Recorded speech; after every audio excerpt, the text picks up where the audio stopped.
Marahil mga kapatid, sa pagpili, mahirap. Lalo't salat tayo sa kaalaman. Ano nga ba nagiging batayan ng pagpili ng tao?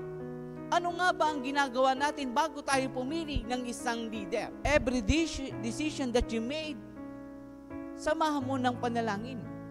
Huwag kang magdidesisyon na hindi ka nagkonsulta sa Diyos dahil ito'y walang patutunguhan.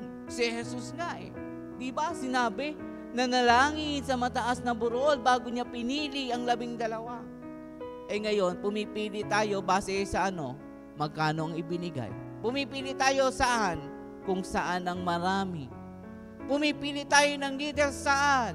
Kung saan nakikita natin sa Facebook.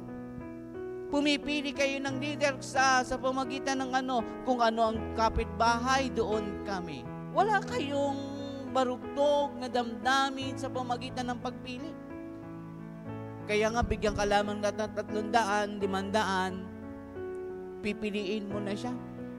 Kahit wala siya sa kredibilidad ng buhay na maglingkod, nakakalungkot isipin, pera ang batayan para maging leader.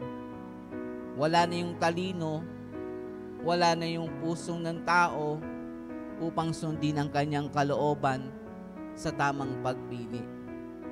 Bigyan ka na nakabalot na 300, masaya ka na. Bigyan ka na 500, masaya ka na. Yung kasayahan na yon, panandalian. Pero yung pagdurusa mo, hindi mo nakikita 3 taon, 2 taon. Tingnan natin, my dear friends, eleksyon this coming Monday, pipili ng leader. Ito bang leader natin, katulad ng mga alagad ni Jesus, na handang mag-alay ng sarili at magsakripisyo? O baka tayo ang maglilingkod at tayo ang magsasakripisyo para sa kanila?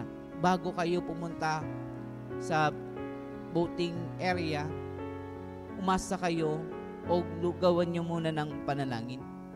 Magdasal kayo. Huwag nyo titignan yung 300, yung 500 sa harap nyo. Ang tignan nyo yung kinabukasan ng inyong mga anak. Ang tignan nyo yung kinabukasan ng inyong apo. Dahil ang ibinigay sa inyong 300, 500, maglalaho lang yan in a matter of hours or minutes.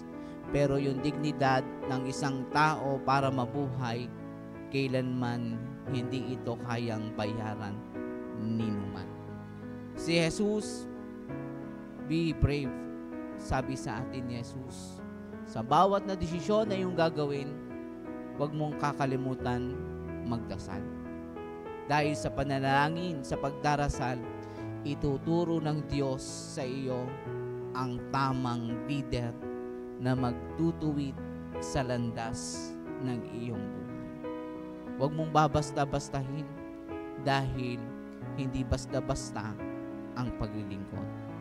Huwag mong babasta-bastahin dahil ang magiging hari, ang paglilingkod, hindi basta-basta.